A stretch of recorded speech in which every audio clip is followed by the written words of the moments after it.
ポコットオールポコフトの機関車金水賞。今回の出演は高野貿易よくわからんから適当にウイスキーを500で乗せて全部帰ってきてしまう人。同じくよくわからんから安全牌しか取れない人。そしてもはや諦めてウイスキーを乗せることすらやめてしまった人です。アクティブ率でシーズン上位。イエーイ。今回はシーズン5の高野貿易、これについてのお話です。この内容をちゃんと知っておくと、戦力が弱くてもアクティブ率だけでシーズンランキングの上位を目指すことも可能になります。はじめに言っておきます。今回の話はちょっと小難しいです。ただ、高野貿易で金水賞をガンガン稼ぎ、シーズンランキング上位を目指したい連盟の方、金水賞交換所の高額商品を手に入れたい人は知っておきたい内容となっております。それでは行ってみましょう。高野貿易は手持ちのウイスキーを金水賞に変える手段です。高野貿易には委託販売、高価販売の2つがあるのですが、シーズン5の2週目以降にこれらに出会った多くの指揮官はきっとこう思うでしょう。何これ？まあいいか。そんな使わなくてもそこまで重要じゃなさそうだし。敗北者。お前は敗北者だ。だと？取り消せその言葉。金水賞はシーズンの最終報酬を決める要素にもなっている。つまり戦力で劣る連盟でも金水賞をコツコツ貯めることでシーズン上位を目指せる。そんなラッキー要素を放棄するということは、お前はシーズン5の敗北者だ。はい、というわけで敗北者になりたくない皆さんお待たせいたしました。ざっくりと委託販売と高価販売の2つがあります。軍拡と同じタイミングごとに列車が走り出し、10個の駅を通過してゴールインするようになっています。4時間ごとに列車は更新されるので、11時出発号でウイスキーを販売した後、今日の販売枠がまだ残っていれば、15時に出発する列車でまた販売をすることができます。2つの販売方法のうち、委託販売はとても堅実に、そして着実に金水賞を稼ぐ方法です。低リスクで低リターン。何もしないよりかはマシですが、大量の金水賞を得ることはできません。やり方はとても簡単です。委託販売のページでウイスキーを乗せて出発するだけです。時間が経てば、列車は数々の駅を巡り、10ウイスキーあたり1000の金水賞が手に入ります。究極に忙しい人は、こちらで毎日ウイスキーを売りましょう。そして高価販売。高野貿易を制するには、こっちの仕組みを理解しておく必要があります。高価販売は成功すれば多量の金水賞を得ることができますが、適当な金額を乗せるだけでは、そもそも金水賞を得ることすらままならないでしょう。で、今から仕組みの説明はめちゃめちゃ長くなってしまうので、超シンプルにやることだけを最初にお伝えしておきます。究極、これだけ知っていれば OK です。まず、高野貿易のページを開いて、次に取引日誌を見ます。並び替えを駅の状態にして、今回の最高価格の列を見ます。一番直近のものを確認しましょう。次に、委託販売のページから高価販売のタブを選んで、確認した金額より20または40下の値段をつけて販売を開始しましょう。ウイスキーの量はお好みで OK です。これが最もシンプル。あまり考えなくても高価販売を成功させやすい方法と見ています。さて、ここから先は長い説明を聞きたいちょっと変わった人が残ったと思うので、まず基本です。これゲームの中だととてもわかりにくいのですが、高価販売というのは委託販売みたいに何個もの駅を使いながらダラダラ売るんじゃなくて、その次の駅でウイスキーを乗せて、さらにその一個先の駅で一括で売り切るという販売方法です。委託販売のように何駅もウイスキーを乗せておくことができないので、ここで売るというふうに狙った駅で売れなかった場合、何も得られずウイスキーが手元に戻ってくるようになっています。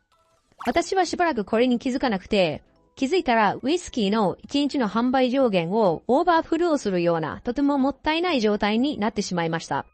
これでは敗北者です。高価買取の超基礎ルールです。5000個のウイスキーを積んだ列車があったとします。いろいろな人が区画を決めており、高いものから安いものまで乗っています。3000個の買取上限の駅に到着しました。5000個すべて販売するのは無理です。この時は価格の安いものから順に買い取られます。安いものが第一優先です。ではもし5000個すべての価格が同じだった場合はどうなるでしょう。その場合はウイスキーを乗せたのが早い人から優先的に買い取られます。値段の次は早い人優先です。高価買取を制するために見るべき場所があります。それがこの画面。見方を確認しておきましょう。この画面では今列車は3駅目を通過して走っています。3駅目の時点ではウイスキーが 22,853 乗っていました。4駅目では 4,760 のウイスキーが買い取られます。そしてさらにその次5駅目では 5,334 のウイスキーが買い取られます。この上の予想販売数は私もあまりよくわからないので無視していいと思っています。今から高価販売をしようとすると4駅目で私のウイスキーを乗せて5駅目で一括で売れるかどうかという勝負になります。5駅目で売ることができなかった場合、丸坊主で帰ってきます。さあ、できるだけ高値で売りたい。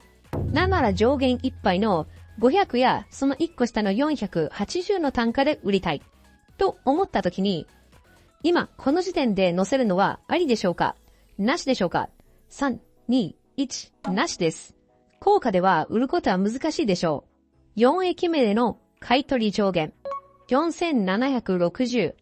これは確実に今乗っているウイスキーの量から減ります。加えて、高価買取に失敗して返却されるウイスキーがいくらかあるはずですが、一方で私のように4駅目でウイスキーを乗せようとする人もいるはずです。なのでこの分は相殺されると見ます。今乗っているウイスキーの数から次の駅で買い取られるウイスキーの数を引くと 18,093。ちなみにですが、実際にはこの通りにならないことが多く、もう少し多くのウイスキーが乗っていることの方が多いです。ただ、それを加味しても、18,093の時点で5駅目で買い取れる量を余裕で超えてしまっています。つまり、高いウイスキーが売れる可能性は極めて低いと言えるでしょう。よし、説明が長くなってきたので、どんどん行きましょう。次はこれです。列車に乗っているウイスキーは 1423。次の駅の買取数は 3934。そしてその次の駅は4074。高値で売りたい。さあ、このタイミングで乗せるかどうか。3、2、1。乗せない。私は乗せない。そうですね。今乗っている量が約1万くらい。そして、これ以降2駅分の買取量の総合は、だいたい8000くらい。なので足りませんね。これでは最高額で売るにはかなり不安が残ります。そして次はこれ。列車のウイスキー量は9771。次の駅での買取は4074。その次の駅では3836。2駅分の買取合計は7800。ちょっと足りない。まだ乗せたくない。次はこれです。列車のウイスキーは32,194。次の駅での買取は16,926。そしてその次の駅では16,786。その合計は33,712。今乗っているウイスキーの量が2駅分の合計を下回ったので、ちょっと不安ですが、ここでウイスキーを乗せてみようと思います。このタイミングでの価格設定ですが、保険をかけてマックスの500より単価を40下げた460で今回は設定をしました。これで500で設定している人よりも優先して販売することができます。乗せる量は200上限オールインです。さて、あとは売れるかどうか次第です。ウイスキーを乗せた後の列車の状態を確認すると、どうやら少し価格を下げておいてよかったみたいですね。見てください。私がウイスキーを乗せた後の列車のウイスキーの総量は合計約2万となっています。次の駅での買取上限は 16,786 なので、すべてのウイスキーを売ることはできません。もし500や480で価格設定をしている人が多ければ、私の460のウイスキーはその競争に勝利をすることができるでしょう。はい、無事に売れました。略奪もされなかったので、200のウイスキー分きっちり売れましたね。履歴を見てみると、500で設定している人もそこそこ売れています。500でも売れたかもしれませんが、今回は買い取られなかった人もいるはずなので、全員は売れずに先着順になってしまっている可能性は考えられます。こればっかりはわかんないんですけどね。私が乗せた次の駅で乗せた人もいました。この時は列車に26,853。次の買取数が 16,786。さらに次の駅で 11,760。2駅合計で 28,546 と、今列車に乗っている量を大幅に上回る買取量なので、500で値付けをしていたとしても、かなり安定して買い取ってもらえそうです。さて、いくつか事例を紹介する中で、荒野貿易の仕組み、それから見るべき数字がなんとなく分かってきたと思います。すっごいざっくりまとめると、高く売れるタイミングは、今、列車に乗っているウイスキーの量が、次の駅、そしてさらにその次の駅の買取量の合計と同等、または下回っているタイミングで高値をつけて乗せると、高価でも売れる可能性が高いです。中には適当に500の値付けをして、売れたらラッキーという感覚でプレイをしている人も一定数いるので、少し値段の安い480や460で販売をすることによって、販売の成功率を上げることができます。はい、お疲れ様でした。で、ここからが驚きの真実なのですが、この知識を持って販売をしようとするとですね、結局のところ、冒頭にお伝えした取引日誌を見て、少し安い値付けをして売るという行為と、ほぼ同じことをすることになります。つまり、最高値に近い500や480で売るためには、取引日誌を見て、最高価格の500や480の取引実績が出てくるのを待ち、そのちょっと下を値付けして出すという、もうね、結局最初のこととやってること同じやんと。わあ、見なくてよかった。そんなことない。そんなことないですよ。ここまでちゃんと分かっていると、取引日誌を見るだけではできないような高値付けでの販売が可能になります。例えば、この販売実績は、他の人が300以下でウイスキーを売っている中、400で値付けして見事売り切ることができました。これは、今乗っているウイスキーの量と、駅で買い取られる量の合計を考えた結果、高値でもいけるなと思って勝負をした結果です。このような勝負ができるのは、この高価買取の基本をきちっと分かっている人だけです。この回に関しては、買取金額も少しずつ上がっていて、かつ、買取量も上昇傾向。そして、時間帯が朝の6時でして、土曜日の朝6時なので、金曜日に会社の人たちはまだ起きていないと予測して、思い切って高値をつけてみました。高値で売れるタイミングは、ほぼ傾向が決まっています。それは、競争率の低い時間帯になります。11時のリセット直後に発車する第1列車。この時間帯はログインしている人が多く、販売できるウイスキー量も更新されるので、超大量のウイスキーが列車に乗ります。一見売るのが大変そうですが、私のサーバーの場合は、この時間帯が最も高価なウイスキーが売れやすい傾向にあります。ウイスキーが乗る量ももちろん多いのですが、その分、買い取りの量もかなり多めに設定されています。すべてのサーバーで同じような設定なのかどうか、こればっかりはちょっとよくわからないんですけれども、高価買い取りを狙うのであれば、リセット後から15時の間に走っている第一列車、この列車に500や480、460の買い取り金額で乗せて多くの金水賞を得るというのは良い手だと思います。もういさほど面倒な場合は、2時15分に460で200ウイスキーを乗せるとか、そんなルーティンにしちゃってもいいかもですね。この2時10分から2時半の間は、第一列車がゴールする直前です。日本であれば午後の働き時なので、一般的には人口が薄い時間帯ですね。お昼ご飯を食べて血糖値が上がり、眠たくなる時間帯なので、このタイミングでコーヒーでも決めながらウイスキーをぶち込むのは良さそうです。それぞれのサーバーの傾向は取引日誌を見ればわかります。これがまた見にくいのですが、取引日誌を開いて、ここです。この部分を見ていきましょう。まずは0時0分です。この時間は日本時間で言うと午前11時です。つまりリセットの直後ですね。右側の買い取り量はすべて1万を超えており、かなりたくさんのウイスキーを売ることができます。このあたりとかチャンスっぽいですね。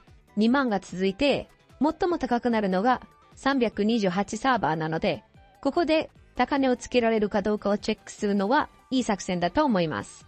サーバー時間4時。この時間は日本時間で言うと午後の3時です。これは昨日の実績ですが、ざっと見た感じ、最高額の500での買い取りはないみたいですね。この時間になると買い取り量もぐっと下がります。続いてサーバー時間の8時。この時間は日本時間の夜7時です。昨日の7時は最序盤だけ500が出ていますね。ただ、以降はだんだんと数が減っていってます。日本時間の7時以降でしたら、仕事が終わってインをする人も増えてきそうなので、直感的に売れにくくなるのは合ってますね。サーバー時間12時は夜の11時です。この時間は人が多そうですが、意外にも前半は500や400で売れていますね。この時間は都市の争奪や拠点の争奪など何かと戦争が多い時間帯です。なのでみんなが戦っているのかもしれませんね。みんなが頑張って戦争している時にウイスキーをぶち込むのは少し気が引けますが、戦争の少ない連盟にとっては意外とチャンスの時間帯なのかもしれません。サーバー時間の16時。この時間は日本時間の午前3時です。寝てますわっていう感じですね。買い取り量も非常に少ないですが、割と高価な買い取り400なども出ています。インする人は少ないので、シニア組にとってはチャンスがあるかもしれません。サーバー時間の20時は日本時間の朝7時です。みんなが起き出して少しずつインが増えていったり、リセット直前なので直前のウイスキーの書き込み需要もありそうですね。買い取り量もそこまで特別多いわけではないので、あまり高値の買い取りはついてないようです。これらが直近の私のサーバーでの傾向です。日によっても変わると思いますし、そのサーバーに割り当てられた国の生活時間によっても傾向は変わると思いますので、一度、皆さんのサーバーでの取引日誌を確認して、高額買い取りのチャンスを探してみてください。人の生活リズムは大きく変わりません。一回傾向を見つけておけば、シーズン中にずっと金水賞高値で売れるチャンスを知ることができるでしょう。はい、というわけで今回はなかなかくせ者の荒野貿易、金水賞を稼ぐ列車に関しての動画でありました。この動画が良かったよ、参考になったよと思われた方、いいね、チャンネル登録はお気持ち程度に。よければ、金水賞を稼ぎまくって、シーズン報酬よくしようぜという仲間の皆さんに、こちらの動画のシェアをお願いいたします。それではまた次の動画でお会いいたしましょう。さよなら。今回の動画に設定されている3枚のサムネはこちらだ。このうさんくさいサムネを見て、ポコタンついにそっちの世界に行っちまったんだなと思われてないかちょっとだけ心配をしているぞ。それじゃまた次の動画でお会いいたしましょう。さよなら。